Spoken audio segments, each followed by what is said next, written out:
ನಮಸ್ಕಾರ. ನೀವು ನೋಡ್ತಾ ಇದ್ದೀರಾ ನ್ಯೂಸ್ 18 ಡಿಜಿಟಲ್ ಕಾಂಟೆಂಟ್. ನಾನು ನವಿತಾ ಜೈನ್. ರೈಲಿನಿಂದ ಉಡಾಯಿಸಬಹುದಾದ ಅಗ್ನಿ ಪ್ರೈಮ್ ಕ್ಷಿಪಣಿ ಪರೀಕ್ಷೆ ಯಶಸ್ವಿಯಾಗಿದೆ. ಭಾರತದಿಂದ ನಡೆದ ಮೊದಲ ಪ್ರಯೋಗ ಏನು, ಯಾವ ರೀತಿಯಾಗಿ ಯಶಸ್ವಿಯಾಗಿದೆ, ಇದರ ಪ್ರಯೋಜನ ಏನು ಅನ್ನೋದರ ಬಗ್ಗೆ ಸಂಪೂರ್ಣವಾದ ಮಾಹಿತಿಯನ್ನು ಕೊಡ್ತೀನಿ ಇವತ್ತಿನ ಡಿಜಿಟಲ್ ಕಂಟೆಂಟ್ನಲ್ಲಿ. ಭಾರತಕ್ಕೆ ಸುತ್ತಲೂ ಶತ್ರುಗಳ ಕಾಟ ಇದೆ. ಈ ಹಿನ್ನೆಲೆ ಆಪರೇಷನ್ ಸಿಂಧೂರದ ಬಳಿಕ ಭಾರತ ತನ್ನ ರಕ್ಷಣಾ ಸಾಮರ್ಥ್ಯವನ್ನ ದಿನದಿಂದ ದಿನಕ್ಕೆ ಜಾಸ್ತಿ ಮಾಡ್ತಾನೆ ಇದೆ. ದಿನಕ್ಕೊಂದರಂತೆ ಹೊಸ ಹೊಸ ಅಸ್ತ್ರಗಳ ಪ್ರಯೋಗವನ್ನ ಮಾಡ್ತಾನೆ ಇದೆ. ಈಗ ಅದಕ್ಕೆ ಮತ್ತೊಂದು ಸೇರ್ಪಡೆ ಅನ್ನುವಂತೆ ಸಾಮಾನ್ಯ ರೈಲಿನಂತೆ ಕಾಣುವ ಒಂದು ಮೊಬೈಲ್ ಲಾಂಚರ್ನಿಂದ ಸಾವಿರಾರು ಕಿಲೋಮೀಟರ್ ದೂರದ ಶತ್ರು ನೆಲೆಯನ್ನೂ ಧ್ವಂಸ ಮಾಡಬಲ್ಲ ಅತ್ಯಾಧುನಿಕ ಅಗ್ನಿ ಪ್ರೈಮ್ ಕ್ಷಿಪಣಿಯನ್ನ ಯಶಸ್ವಿಯಾಗಿ ಉಡಾವಣೆ ಮಾಡಿರೋದು. ನಿರ್ಭೀತ, ನಿಷ್ಪಕ್ಷಪಾತ, ವಿಶ್ವಾಸಾರ್ಹ ಸುದ್ದಿಗಳಿಗೆ ಮತ್ತೊಂದು ಹೆಸರಾಗಿರೋ ನ್ಯೂಸ್ 18 ಕನ್ನಡ ಈಗ ಆಪ್ನಲ್ಲೂ ಲಭ್ಯ ಇದೆ.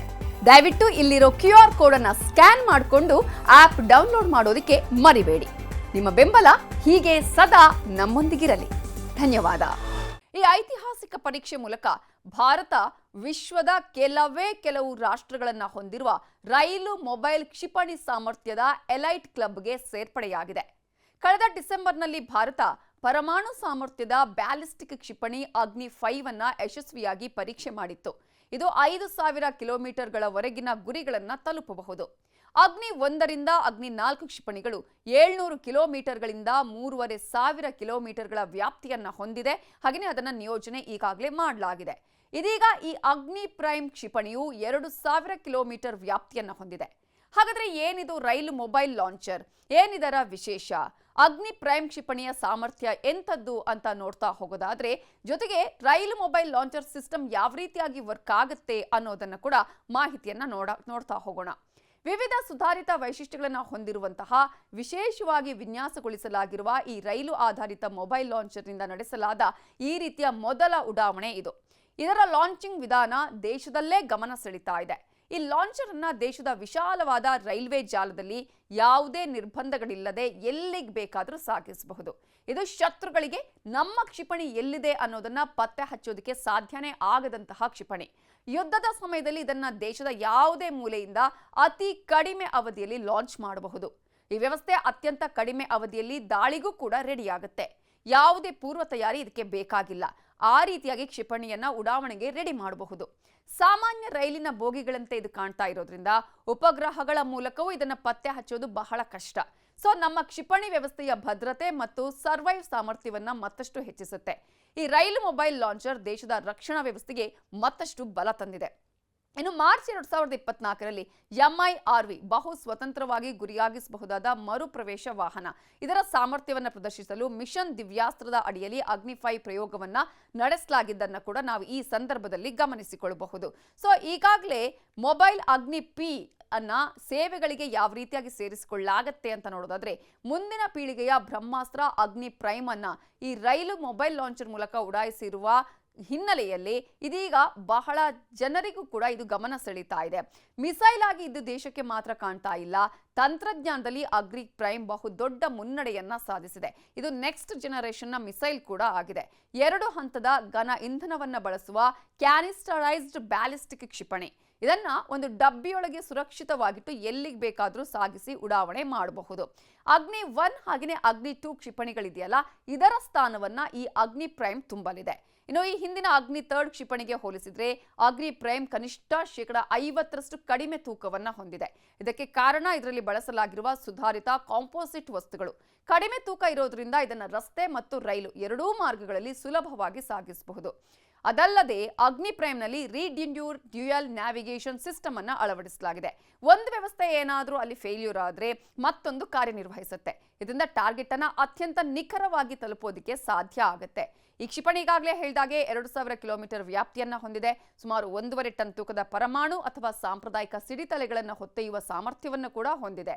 ಸೊ ಅಗ್ನಿ ಪ್ರೈಮ್ ಕ್ಷಿಪಣಿಯ ಮ್ಯಾನುವರಬಲ್ ರೀ ಎಂಟ್ರಿ ವೆಹಿಕಲ್ ಅಂದ್ರೆ ಮಾರು ತಂತ್ರಜ್ಞಾನವನ್ನ ಹೊಂದಿರೋದ್ರಿಂದ ಅದು ಯಾವುದೇ ವಾತಾವರಣವನ್ನ ಮರುಪ್ರವೇಶಿಸುವಾಗ ತನ್ನ ಪಥವನ್ನ ಬದಲಾಯಿಸುವ ಶಕ್ತಿ ಕೂಡ ಇದೆ. ಸೊ ಶತ್ರುಗಳ ಆಂಟಿ ಮಿಸೈಲ್ ಸಿಸ್ಟಮ್ಗಳಿಗೆ ಇದನ್ನು ತಡೆಯೋದಕ್ಕೆ ಸಾಧ್ಯ ಆಗೋದಿಲ್ಲ. ಅದರ ಜೊತೆಗೆ ಒಂದೇ ಕ್ಷಿಪಣಿಯಲ್ಲಿ ಅನೇಕ ಸಿಡಿತಲೆಗಳನ್ನು ಹೊತ್ತೊಯ್ದು ಬೇರೆ ಬೇರೆ ಗುರಿಗಳನ್ನು ಏಕಕಾಲದಲ್ಲೇ ನಾಶಪಡಿಸುವಂತಹ ಮಲ್ಟಿಪಲ್ ಇಂಡಿಪೆಂಡೆಂಟ್ಲಿ ಟಾರ್ಗೆಟೇಬಲ್ ರೀ ಎಂಟ್ರಿ ವೆಹಿಕಲ್ ತಂತ್ರಜ್ಞಾನದ ಪರೀಕ್ಷೆಯೂ ನಡೀತಾ ಇದೆ. ಇದು ಭಾರತದ ದಾಳಿ ಸಾಮರ್ಥ್ಯವನ್ನು ಅಗಾಧವಾಗಿ ಹೆಚ್ಚಿಸಲಿದೆ. ಇದೇ ಸಾಧನೆಗಾಗಿ ರಕ್ಷಣಾ ಸಚಿವರಾಗಿರುವ ರಾಜನಾಥ್ ಸಿಂಗ್ ಅವರು ಡಿಆರ್ಡಿಒ ಹಾಗೆಯೇ ಸಶಸ್ತ್ರ ಪಡೆಗಳನ್ನು ಅಭಿನಂದಿಸಿರೋದು. ಅಗ್ನಿ ಪ್ರೈಮ್ ಕ್ಷಿಪಣಿಯನ್ನ ರೈಲಿನಿಂದ ಯಶಸ್ವಿಯಾಗಿ ಪರೀಕ್ಷಿಸಿದ್ದು ಇದೇ ಮೊದಲು ಅನ್ನೋದನ್ನು ಕೂಡ ಅವರು ಹೇಳಿಕೊಂಡಿದ್ದಾರೆ. ಜೊತೆಗೆ ಎಲ್ಲರಿಗೂ ಇದರ ಬಗ್ಗೆ ಒಂದು ಅಭಿನಂದನೆಯನ್ನು ಕೂಡ ಸಲ್ಲಿಸಿದ್ದಾರೆ. ಕಡಿಮೆ ಗೋಚರತೆಯ ಪರಿಸ್ಥಿತಿಗಳಲ್ಲಿ ಉಡಾವಣೆ ಮಾಡಬಹುದು ಅನ್ನೋದನ್ನು ಕೂಡ ರಾಜನಾಥ್ ಸಿಂಗ್ ಅವರು ಹೇಳಿಕೊಂಡಿದ್ದಾರೆ. ಈ ಪರೀಕ್ಷೆಯನ್ನ ಡಿಆರ್ಡಿಒ, ಎಸ್ಎಫ್ಸಿ ಹಾಗೆಯೇ ಭಾರತೀಯ ಸಶಸ್ತ್ರ ಪಡೆಗಳು ಜಂಟಿಯಾಗಿ ನಡೆಸಿರೋದ್ರ ಬಗ್ಗೆ ಪ್ರಧಾನಿ ನರೇಂದ್ರ ಮೋದಿ ಅವರು ಅಭಿನಂದನೆಗಳನ್ನ ಹೇಳಿದ್ದಾರೆ. ಅಗ್ನಿ ಪ್ರೈಮ್ನ ಯಶಸ್ವಿ ಪರೀಕ್ಷೆ ಭಾರತವನ್ನ ರೈಲು ಆಧಾರಿತ ಕ್ಯಾನಿಸ್ಟರ್ ಉಡಾವಣಾ ವ್ಯವಸ್ಥೆಯನ್ನು ಹೊಂದಿರುವ ಆಯ್ದ ದೇಶಗಳ ಗುಂಪಿನಲ್ಲಿ ಸೇರಿಸಿದೆ ಅಂತ ಅವರು ಹೇಳಿದ್ದಾರೆ. ಈ ಪರೀಕ್ಷೆ ಭಾರತದ ಆತ್ಮನಿರ್ಭರ ಭಾರತ ಉಪಕ್ರಮದ ಭಾಗವಾಗಿದ್ದು ಇದು ಅಗ್ನಿ ಸರಣಿಯ 6ನೇ ಕ್ಷಿಪಣಿಯಾಗಿದ್ದು ಇದನ್ನು ಈಗಾಗಲೇ ಭಾರತೀಯ ಸೇನೆಯಲ್ಲಿ ನಿಯೋಜನೆ ಮಾಡಲಾಗಿದೆ.